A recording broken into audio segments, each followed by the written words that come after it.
Thank you, Bob, and thank you to the ACS for inviting me to give this presentation. It's been a learning experience for me.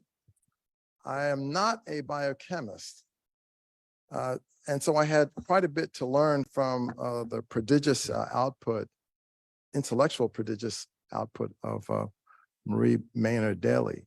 And in the process, where I thought that I would discuss her work from today's vantage point, where I thought I would look to see what had happened after her work was produced, I ended up looking backward. I ended up looking at how she came to be the person, or perhaps came to be the person that she became. It's a speculation. It's a thought that where we have to synthesize the picture of who she became based on context, based on the way she grew up and her family and her extended family and the institutions in which she worked. So if you'll bear with me, what do I use to advance this? Okay. Nurture and circumstance. And if this will just, there we go. So Marie's father, Ivan C. Daly, emigrated from the West Indies to New York and attended Cornell University with the aim of becoming a chemist. And the question is, what prepared him for this journey? What drew him to Cornell? What favored Cornell as a place for a Black man to study? What did Ivan pass on to his daughter? What beyond the family may have influenced and inspired Marie Maynard Daly? So what follows is a brief investigation and a speculation, as I've mentioned. And it's broadly about aspiration and achievement, because when we think about who we are as professionals or as aspiring professionals, we have to think about the context in which we are becoming or became who we are. And I wanted to look at this with regard to Marie Maynard Daly. So it begins in looking at the influence of immigration and the influence of being a West Indian in New York in the early part of the 20th century. And so what's shown in this slide is what was different. What is it about West Indians that was regarded as different, or what made them different when they immigrated to the United States? And if we look, there are two periods, 1901 to 1915, 1916 to 1925, two periods of immigration that are depicted here.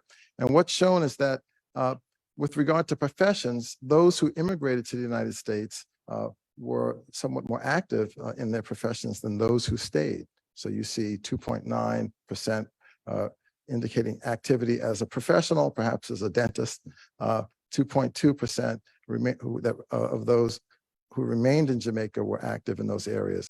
In subsequent years, that difference was heightened. And so you see 4% for those who arrived in the United States were professionals, as opposed to 2.6% that remained in Jamaica. With commerce, you see something similar. Those who immigrated to the United States were more active in commerce than those who stayed in both periods, and those numbers were accentuated with time. Industry, the same thing. And with regard to other, whatever other is, it's everything else, perhaps farming, there is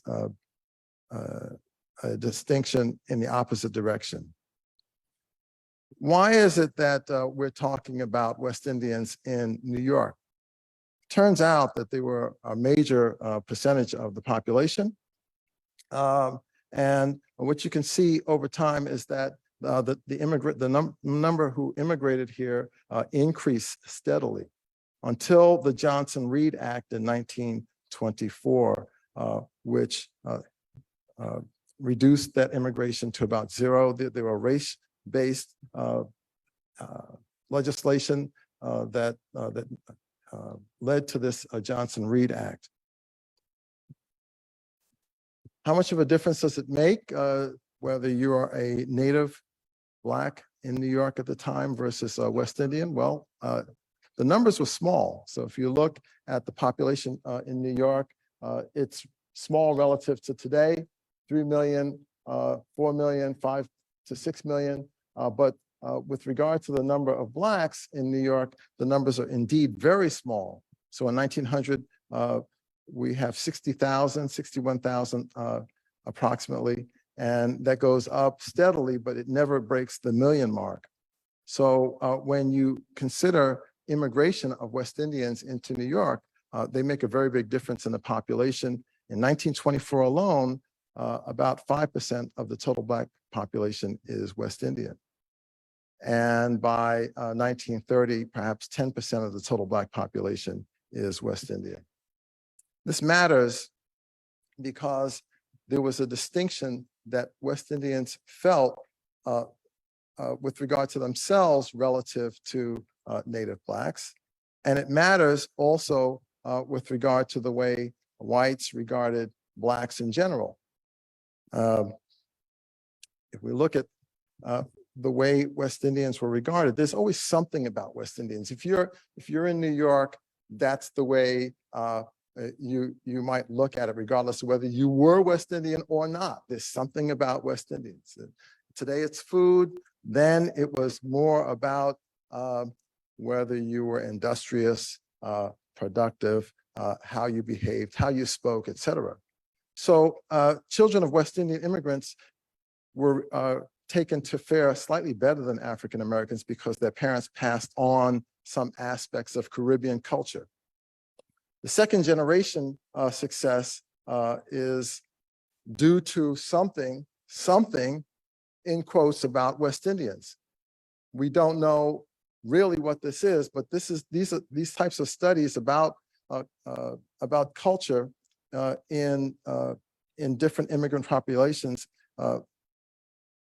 is something that is ongoing. And Suzanne Model has written a rather strong book about West Indian immigrants that's definitely worth a read.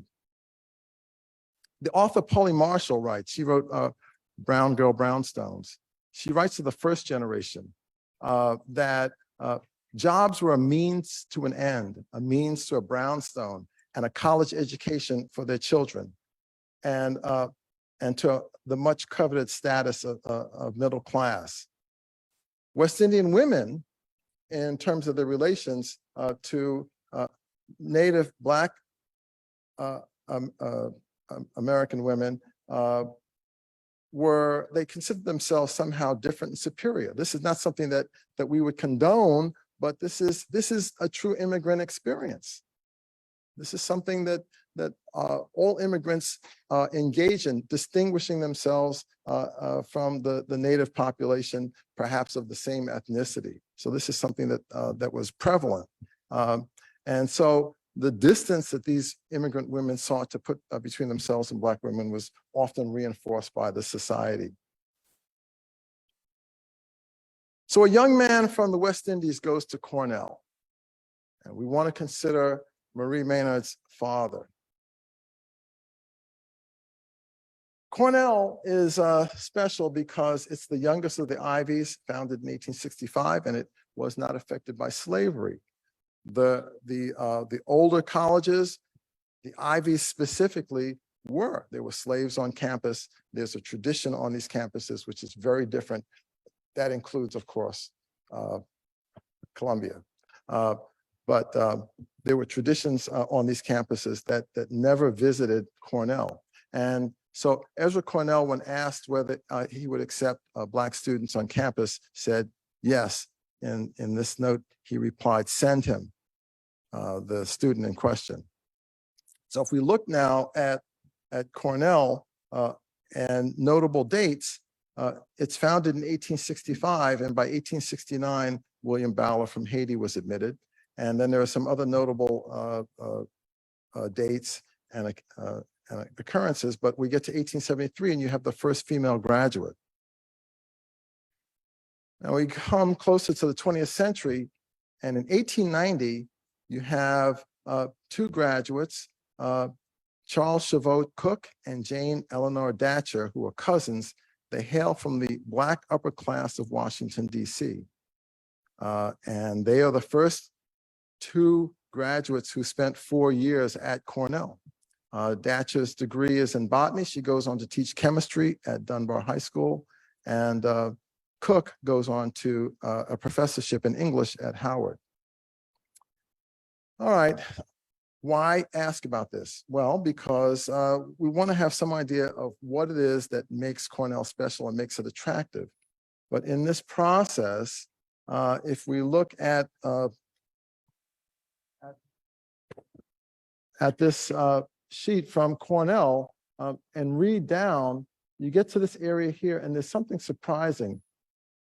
Adelaide, Cook, Daly, Cornell 2018. Now, Marie Maynard Daly's dad didn't get married at Cornell, and his wife was in Adelaide, so what's going on? It turns out that Adelaide Cook Daly married a Victor Reginald Daly, and Victor Reginald Daly was the brother of Ivan C. Daly. Victor Reginald Daly is 2 years older than Ivan C. Daly, and he went to Cornell first. So Ivan C. Daly apparently followed his brother to Cornell. With regard to Adelaide, and we'll get back to that shortly, Adelaide was the daughter of the first Black graduate, that is Charles Chavot Cook. So when we consider what is happening in families, we're looking at pioneers. We're looking at people who are stepping into the breach, they're stepping out and taking risks. And in this case, it's not about the West Indies, it's about Washington, D.C. and the vibrant culture there, the Black culture there. Jane Datcher was the other graduate the same year after. She also did 4 years at Cornell, as I mentioned. And I mentioned that she went on to teach at Dunbar High School. So here are two cousins who have done rather well, but they are related by marriage to the Daly family. So as a young girl, Marie Maynard would know of these pioneers in higher education, people who were the first to graduate from Cornell. And this is a picture of Cook on the left here. Okay, and she's the daughter of Charles Chavot and Mary Abele. Victor Reginald Daly, older brother of Ivan C. Daly, born in Montserrat, comes to the United States in 1905, which means that he comes, he is living in Manhattan as a 10-year-old. So both Victor and Ivan arrive in New York as boys, and they grow up in the United States, and then they go on to Cornell as students, having grown up in New York City. Victor Reginald goes on to become a real estate agent, moves to Washington, D.C. with his wife, and he's not around Marie Maynard Daly, but she would definitely know of him and know of the other relatives on that side of the family.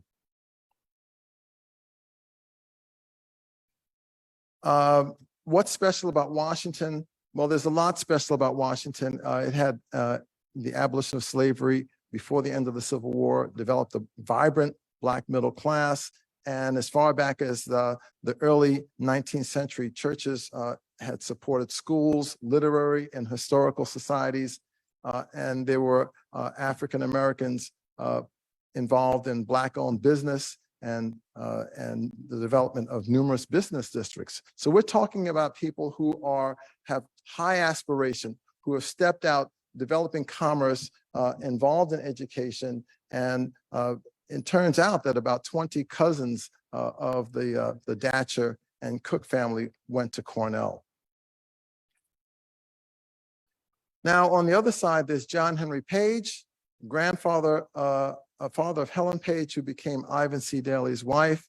And The grandfather, John Henry Page, worked as a clerk at a brokerage house. How do we find this out? I don't want to be remiss and not mention. So this all comes from WikiTree. And if you Google any of these names, very high up in the Google hit, WikiTree shows up, and then you just follow the tree, and you can see that there are people mentioned about whom we know a few things, and we can see that there's veracity in the information that's provided. So here's the environment for youthful Marie Maynard Daly. Father and uncle attend Cornell, and Uncle Victor lives in Washington, where he becomes a real estate agent. And we have Datcher, who I mentioned, and Helen Page. And it's the grandfather, Page, who has the library that Marie Maynard Daly mentioned. So he's a very well-read, very well-educated person. To be a clerk at a brokerage house, you would need today a bachelor's degree. You need to be highly educated in order to do that. So that's her environment. This is a genealogy. And so this is the Cornell connection here. And then you can see on the other side, John Henry Page, the father of Helen Page. And I don't know if let's see if this works. It does work. Okay, so you have the DC connection. And then we have the West Indies connection here, Victor and Ivan brothers. And we can see there's an amalgam of influences, very high aspirational influences.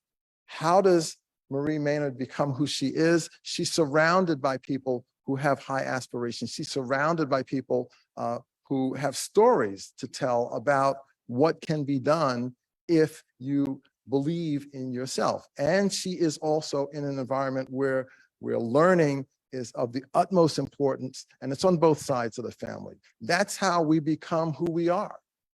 And for me, this was highly educational to see that people do not come out of the ether. You do not become who you are just because you wish to be that. You become who you are because of the stories that you're told, because of the nurturing that you receive. And so we can look at this family tree and see, how this comes to be, how we come to know a Marie Maynard Daly. I'll go over a few things that come from Dr. Brown's wonderful chapter on Marie Maynard. The early reading of her that her mom provided encouragement from her father to live his dream, and her grandfather, who had the library that fed her curiosity. Hunter High School, in the matter of nurture, is the perfect place to go. It's a place where, irrespective of race, religion, and ethnic background, young women are welcome. And it's a place for the intellectually gifted, the perfect place for someone to learn and aspire toward a high-level professional life. Queens College, a new school, a blank slate, a place where one can thrive. She graduates magna cum laude and is designated Queens College Scholar. New York University, Columbia University, you've heard about these earlier. And let me just comment on Columbia University. Columbia University did have a Black graduate relatively early on, 1877, from the engineering school, School of Mines rather. But one of the hallmarks of Columbia back in the day is that it did not want to have women on campus. And so I won't keep the slide up too long because I think it'll be available to you, but President Barnard tried to have women admitted, and the board would not have it. And it wasn't until the founding of Barnard College that women were allowed on campus in a full way. You can see at the bottom, this is covered up a bit, but women were allowed to take exams back in 1883, but could not take classes with men. And if we go on to look further, we can see that there's to be, even though you can get a PhD as a woman, there's to be no precedent for others. And it was not until 1928 that the first Black woman attended Columbia. That was the renowned Zora Neale Hurston, first Black graduate. The author is very well known from her work in the Harlem Renaissance. And then in 1929, Mary Caldwell becomes the assistant professor, the first woman assistant professor in the chemistry department. She is a trailblazer. This is really key because she understands what the hurdles are. She is able to pass on her knowledge to other women in her lab, which is what she did. She promoted the careers of women. So we're looking at trailblazer after trailblazer, women and men, women of color, men of color, women, Mary Caldwell, who developed a disability. She was an avid hiker before her disability ensued. People who were nurturers by nature. And this made it possible for Marie Maynard to become so much of what she was. Without that, there are too many impediments. So this is all very important. I will just keep this up momentarily because I just said that, she was a promoter of women. Her particular area of investigation were the pancreatic amylases. And so here we have a summary, a very brief summary of Marie Maynard Daly with her PhD degree in 1948. Some of the other dates are not quite right. You folks who have spoken before me have provided the corrections. But she was teaching at Howard in the late 40s and became a postdoc in the Mirsky lab. And it's in the Mirsky lab that I, as a non-biochemist, really was amazed by what she had done. And I'll show you why in just a moment. Later, she became a biochemistry instructor at Columbia. This is all well known, and faculty at Albert Einstein. The work that she did in the Mirsky lab that was mentioned by Watson in his Nobel Prize address is from this paper. We heard about that from the first speaker. What's shown are the subunits of the ribosome, and here they are on the right. Okay, and then a dimer, and then a tetramer or a dimer of dimers here. And what's really remarkable to me is that the function of the ribosome was described before its structure was understood. And so here is a micrograph that was in Watson's 1962 Nobel address showing electron micrographs of the ribosome. And this is a better picture taken by Huxley and Zubey that Watson put in his address. This is the central dogma of molecular biology, which is why it made such an impression on me. And so you have the small subunit and the large subunit, mRNA being read here, and protein being produced on the ribosome. That is just amazing to be present at the creation. This is what Marie Maynard did. It's astounding. And I can't say enough about it, because if you open any biochemistry textbook, this is what you'll see. And to realize, that this was done before the structure was even understood, to know what the function is, and then to correlate the structure and function, absolutely amazing. All right, so other research topics, no need to belabor this because you've heard rather articulately about the work that Marie Maynard carried out. There's something I want to say about her work. Here she is, focused. I mean, it's just inspiring to see photos like this. But there's much that's been written about her, and likely prompted by her example in an effort to inspire other students of color to follow her scientific impulse. The scientific enterprise today, of course, is far larger and far more complex than in 1948. So what are the lessons from her era? Daly enjoyed some privilege. So I have to point this out. The privilege of her relatives in Washington and those in New York, the provenance in the West Indies.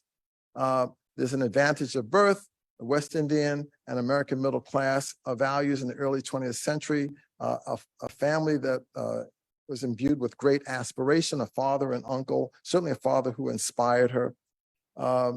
And she had sustained encouragement. This is key.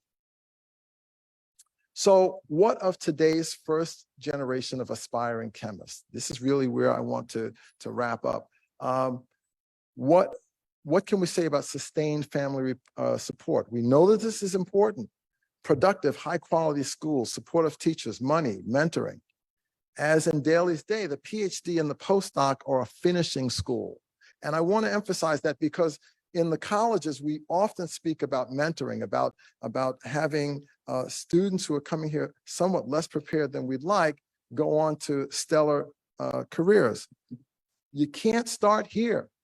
You cannot start here. It has to start much, much earlier in grade school. I think that Marie Maynard's career underscores that. And so we talk about cultural capital, and so this is by a paper here, several authors, Christopher Macedo, et cetera. And what they say is that there's a cultural capital that includes knowledge and skills passed down through families and communities, which produces MD PhDs. It is not simply in the departments and the universities themselves. There has to be a deep well.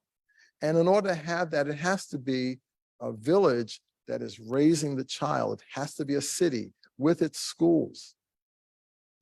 So let's acknowledge then the foundation as the prerequisite for high achievement. Let's understand that mentoring on the college level merely speeds the attention of greater happened with Marie Maynard. We need to keep that in mind as we advocate for students. We need to keep her legacy in mind and understand that the students must be supported and nurtured early on. This is what I've learned from studying some aspects of the life of Marie Maynard Daly. Thank you.